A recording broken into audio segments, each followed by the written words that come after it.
Lorsqu'un pape est élu, le monde retient son souffle.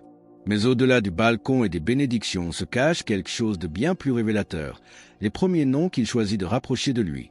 Ces nominations ne sont pas cérémonielles, elles sont relationnelles.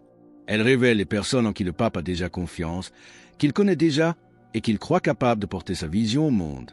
Le pape Léon XIV, élu dans un moment d'incertitude mondiale et de profond désir de clarté spirituelle, a commencé son pontificat en choisissant 5 personnes dont les histoires sont intimement liées à la sienne.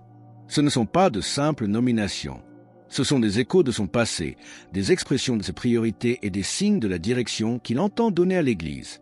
Découvrons qui sont ces 5 personnes et ce que leur relation avec le nouveau pape nous dit sur l'avenir du catholicisme.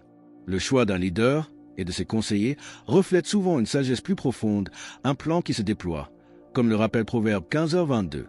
Les projets échouent, faute d'avis, mais ils réussissent quand il y a beaucoup de conseillers. Léon XIV ne choisit pas au hasard, il tisse une toile de confiance. Comme petit merci de nous rejoindre aujourd'hui, nous offrons un moment de bénédiction partagée. Commentez avec le mot foi si vous êtes ouvert à recevoir une pensée finale spéciale dédiée à tous ceux qui participent. Et s'il vous plaît, appuyez sur « J'aime » si vous appréciez ce moment. Ces 5 noms ne sont pas sortis d'un chapeau. Ils viennent d'une vie de rencontres, d'épreuves partagées, de prières communes et d'une fidélité éprouvée. Restez bien avec nous, car au fur et à mesure que notre histoire se déroule, nous dévoilerons l'identité de ces figures clés et la signification profonde de leur présence aux côtés de Léon XIV. Chaque nomination est une pièce du puzzle, révélant la vision d'un pape qui cherche à ancrer l'Église dans la confiance, la mission et la fidélité. Mais pour comprendre le cœur même de ce pontificat naissant, il faut d'abord se tourner vers celui qui se tient le plus près, celui qui partage le silence et les fardeaux quotidiens du Saint-Père. Qui est cet homme, le premier confident, le cœur à côté du Saint-Père? Faute, lorsqu'un pape est élu, le monde retient son souffle. Mais au-delà du balcon et des bénédictions se cache quelque chose de bien plus révélateur, les premiers noms qu'il choisit de rapprocher de lui. Ces nominations ne sont pas cérémonielles, elles sont relationnelles. Elles révèlent les personnes en qui le pape a déjà confiance, qu'il connaît déjà et qu'il croit capable de porter sa vision au monde. Le pape Léon XIV, élu dans un moment d'incertitude mondiale et de profond désir de clarté spirituelle, a commencé son pontificat en choisissant 5 personnes dont les histoires sont intimement liées à la sienne. Ce ne sont pas de simples nominations. Ce sont des échos de son passé, des expressions de ses priorités et des signes de la direction qu'il entend donner à l'Église. Découvrons qui sont ces 5 personnes et ce que leur relation avec le nouveau pape nous dit sur l'avenir du catholicisme. Le choix d'un leader et de ses conseillers reflète souvent une sagesse plus profonde, un plan qui se déploie, comme le rappelle Proverbe 15h22. Les projets échouent, faute d'avis, mais ils réussissent quand il y a beaucoup de conseillers. Léon XIV ne choisit pas au hasard, il tisse une toile de confiance.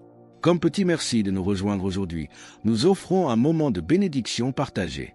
Commentez avec le mot foi si vous êtes ouvert à recevoir une pensée finale spéciale dédiée à tous ceux qui participent. Et s'il vous plaît, appuyez sur « J'aime » si vous appréciez ces moments. Ces 5 noms ne sont pas sortis d'un chapeau. Ils viennent d'une vie de rencontres, d'épreuves partagées, de prières communes et d'une fidélité éprouvée. Restez bien avec nous, car au fur et à mesure que notre histoire se déroule, nous dévoilerons l'identité de ces figures clés et la signification profonde de leur présence aux côtés de Léon XIV. Chaque nomination est une pièce du puzzle, révélant la vision d'un pape qui cherche à ancrer l'Église dans la confiance, la mission et la fidélité. Mais pour comprendre le cœur même de ce pontificat naissant, il faut d'abord se tourner vers celui qui se tient le plus près, celui qui partage le silence et les fardeaux quotidiens du Saint-Père. Qui est cet homme, le premier confident, le cœur à côté du Saint-Père? Le premier nom, le plus proche du cœur du pape Léon XIV, est celui du père Edgar Ivan Remigio Enanga. Il est le cœur à côté du Saint-Père. Né à Chiclayo, au Pérou, le père Edgar était séminariste sous la responsabilité pastorale de celui qui n'était alors que l'évêque Robert Prévost, bien avant que le monde ne le connaisse sous le nom de Léon XIV.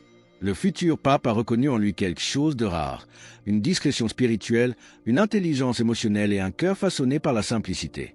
Leur relation se développait non pas dans les palais romains, mais dans des chapelles poussiéreuses, lors de visites paroissiales et dans des moments d'adoration eucharistique partagés.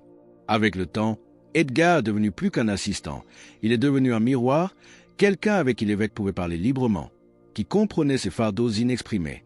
Quand le cardinal Prévost fut appelé à Rome, il amena Edgar avec lui, non pour le protocole, mais pour sa présence. Et lorsque la fumée blanche s'éleva, l'un des premiers actes discrets du nouveau pape fut de confirmer le père Edgar comme son secrétaire personnel. C'est le prêtre qui filtre chaque message, qui voit le pape avant et après chaque décision, qui marche à ses côtés quand les fous sont partis. Mais l'extraordinaire n'est pas la proximité, c'est l'intimité. Le père Edgar est le gardien du tempo spirituel. Il sait ce qui émeut le pape, ce qui l'inquiète, ce qui lui donne la paix. Il lui rappelle les missions au Pérou, les pauvres devant lesquels ils se sont agenouillés. Dans la complexité du Vatican, Edgar est l'ancre vers quelque chose de plus simple, de profondément humain et marial. Comme le dit l'Ecclésiastique 6h14, un ami fidèle est une protection puissante. Celui qui le trouve a trouvé un trésor. En s'entourant de quelqu'un qui se souvient de qui il était avant la chair de pierre, Léon XIV s'assure que son pontificat ne perdra jamais sa boussole personnelle. Dans un monde obsédé par la stratégie, il a choisi un compagnon dans l'esprit. Cette première nomination révèle le cœur du pape, mais son prochain choix va nous éclairer sur son esprit et son engagement envers la vérité doctrinale, particulièrement en ces temps de crise pour la famille. Qui est cet homme chargé de garder la doctrine? Si le père Edgar représente le cœur du pape Léon XIV, le cardinal Baldassari incarne son engagement envers la clarté doctrinale, surtout en ce qui concerne la famille. L'une des premières nominations publiques du pape a été celle du cardinal comme grand chancelier de l'Institut pontifical théologique Jean-Paul II pour les sciences du mariage et de la famille. Cet institut avait été au centre de controverses ces dernières années, avec des débats sur sa direction théologique et sa fidélité à l'enseignement de l'Église. En nommant le cardinal un homme profondément respecté à Rome et connu pour sa clarté pastorale, le pape Léon XIV a envoyé un message fort. La réponse de l'Église aux crises de la famille et de l'anthropologie doit être ferme, fidèle et pastorale. Leur collaboration ne date pas d'hier. Les deux hommes avaient travaillé en étroite collaboration lors de synodes et de consultations sur la catéchèse. Léon admirait la capacité de à enseigner les vérités de l'Église sans perdre sa compassion. De son côté, louait le courage du futur pape à défendre la doctrine tout en restant enraciné dans la mission. Cette nomination n'est pas simplement administrative. C'est une correction de cap théologique menée par un homme que le pape voit à la fois comme un érudit et un berger. Il s'agit de s'assurer que l'enseignement de l'Église soit transmis avec intégrité, comme le demande saint Paul à Titineur 9, attaché à la vraie parole telle qu'elle a été enseignée, afin d'être capable d'exhorter selon la saine doctrine et de réfuter les contradicteurs. Le pape Léon XIV, en choisissant le cardinal réaffirme l'importance de la vérité comme fondement de l'amour et de la famille. Il place un gardien fidèle à la tête d'une institution cruciale pour l'avenir. Le cœur et la doctrine sont ainsi assurés. Mais où le pape puise-t-il son inspiration spirituelle la plus intime? Quelle dévotion guide ses pas? Et à qui a-t-il confié la mission de la raviver dans le monde? Le pape Léon XIV a montré son cœur avec le père Edgar et son attachement à la doctrine avec le cardinal Mais quelle est la source spirituelle qui irrigue son pontificat? La réponse se trouve dans l'annonce que le cardinal François-Xavier Bustillo servirait d'envoyé papal pour le 350e anniversaire des apparitions du Sacré-Cœur à Paray-Monial. Cette nomination est plus que symbolique, elle est profondément spirituelle. Façonné par une dévotion de toute une vie au Sacré-Cœur de Jésus, Léon XIV a souvent parlé de la nécessité pour l'Église de redécouvrir ce cœur qui souffre pour les pécheurs. Son choix de Bustillo, un franciscain imprégné de théologie contemplative, était à la fois intentionnel et intensément personnel. Leur relation s'est développée à travers un travail commun sur la formation pastorale en Europe et une admiration mutuelle pour la simplicité liturgique et la profondeur théologique. Le cardinal Bustillo avait beaucoup écrit et prêché sur la miséricorde du Christ dans le Sacré-Cœur comme source de force missionnaire, faisant écho à ce que Léon XIV avait enseigné pendant ses années en Amérique latine. En l'envoyant à Paray-Monial, le pape ne lui confie pas seulement une tâche diplomatique, mais un héritage sacré. Le cardinal Bustillo porte désormais la dévotion du pape sur la scène mondiale, avec pour mission de réveiller cet amour intemporel, cet appel du Christ lui-même qui dit dans Matthieu 11h29 « Prenez mon joug sur vous et recevez mes instructions, car je suis doux et humble de cœur, et vous trouverez du repos pour vos âmes. » Si vous croyez en la puissance de cet amour miséricordieux du cœur de Jésus pour renouveler l'Église et le monde, partagez Amen dans les commentaires ci-dessous. Le pape Léon XIV, en honorant le Sacré-Cœur à travers le cardinal Bustillo, nous invite tous à puiser à cette source de grâce et de force missionnaire. Il a ainsi révélé son cœur, son esprit et sa dévotion. Mais vers qui se tourne-t-il pour incarner sa vision sur le terrain, dans les périphéries lointaines et souvent oubliées? Qui sont les pasteurs qu'il choisit pour porter la croix aux frontières du monde? Le pape Léon XIV a montré son attachement au cœur, à la doctrine et à la dévotion. Mais où se tourne son regard lorsqu'il s'agit de la mission sur le terrain? La réponse se trouve aux périphéries. L'une de ses premières nominations épiscopales internationales fut celle du père Dave Dean Kapukao comme évêque de la prélature d'Infanta aux Philippines.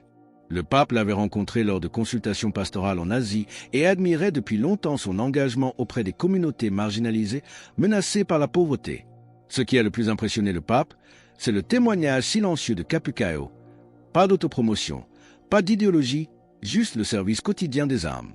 Puis, le Pérou est revenu sur le devant de la scène avec la nomination du père Miguel Ángel Cadenas Lajara comme évêque auxiliaire de Callao. Ce n'était pas seulement un lien national, mais fraternel. Léon XIV connaissait Cadenas depuis ses années d'épiscopat au Pérou. Ils avaient partagé des messes, des visites missionnaires, des défis pastoraux. Ils savaient ce que signifiait travailler dans des villes surpeuplées et des paroisses sous-financées. Ces deux nominations révèlent la conviction de Léon XIV que l'avenir de l'Église ne réside pas seulement dans les couloirs de Rome, mais dans les chapelles des lieux oubliés. Il choisit des hommes qui portent à la fois le crucifix et l'odeur des brebis. Il honore la mémoire, valorise la continuité et fait confiance à ceux qui ont déjà parcouru les chemins difficiles. Il accomplit ainsi la mission décrite dans Luc 4,18. « L'Esprit du Seigneur est sur moi, parce qu'il m'a oint pour annoncer une bonne nouvelle aux pauvres. Il m'a envoyé pour guérir ceux qui ont le cœur brisé. » Ces pasteurs des périphéries incarnent le désir du pape d'une Église proche, humble et missionnaire. Mais que nous disent ces 5 nominations, prises ensemble? Quel est le fil conducteur qui relie ces hommes si différents? Quelle tapisserie le pape Léon XIV est-il en train de tisser?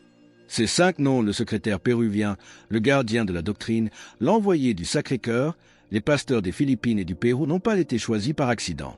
Chacun, qu'il soit très public ou discrètement personnel, révèle un fil dans la tapisserie de la vision du pape Léon XIV. Quel est le motif qui se dessine?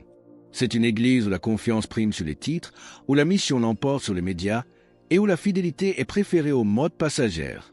Le pape Léon XIV choisit des hommes qu'il connaît, en qui il a confiance, non pas pour leur renommée ou leur influence politique, mais pour leur cœur de pasteur et leur engagement envers le Christ. Certains ont marché avec lui sur les routes poussiéreuses du Pérou, d'autres se sont tenus avec lui en silence devant le Saint-Sacrement. Tous marchent maintenant à ses côtés alors qu'il commence à façonner une Église qui écoute profondément, prêche avec audace et sert humblement. Ce sont des collaborateurs dans l'œuvre de Dieu, comme le dit saint Paul dans 1 Corinthiens 3:9, « Car nous sommes ouvriers avec Dieu. Vous êtes le champ de Dieu, l'édifice de Dieu. » Pour rejoindre notre communauté et suivre de près comment cette vision se déploie, pour comprendre les défis et les espoirs de ce pontificat, pensez à cliquer sur « J'aime » et à vous abonner. Votre engagement nous aide à continuer ce travail d'information et de foi.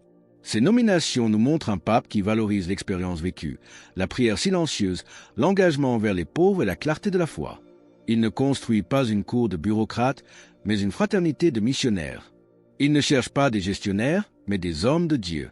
Ses choix ne sont pas simplement stratégiques, ils sont profondément personnels. Ils sont les échos du propre cœur du pape. Quelle est donc la note finale de cette symphonie d'appel? Quel visage de pasteur le pape Léon XIV révèle-t-il au monde à travers ces hommes? Ces 5 hommes, le confident, le gardien, le mystique, les missionnaires, ne sont pas seulement des administrateurs ou des diplomates.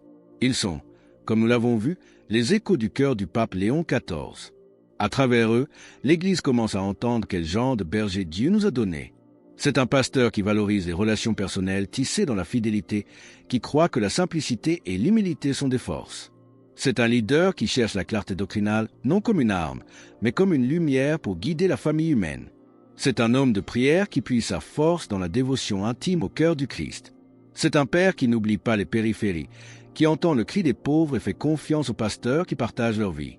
Il nous rappelle que Dieu ne regarde pas comme les hommes regardent, comme le dit 1 Samuel 16:7. L'Éternel ne considère pas ce que l'homme considère. L'homme regarde ce qui frappe les yeux, mais l'Éternel regarde au cœur. C'est ce regard sur le cœur que Léon XIV apporte à son pontificat.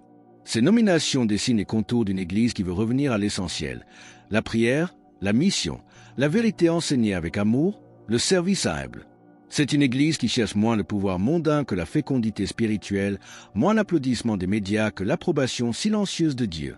Le chemin ne sera peut-être pas facile, mais les premières balises sont posées. Le pape Léon XIV a choisi ses premiers compagnons de route, et en les choisissant, il a montré son cœur.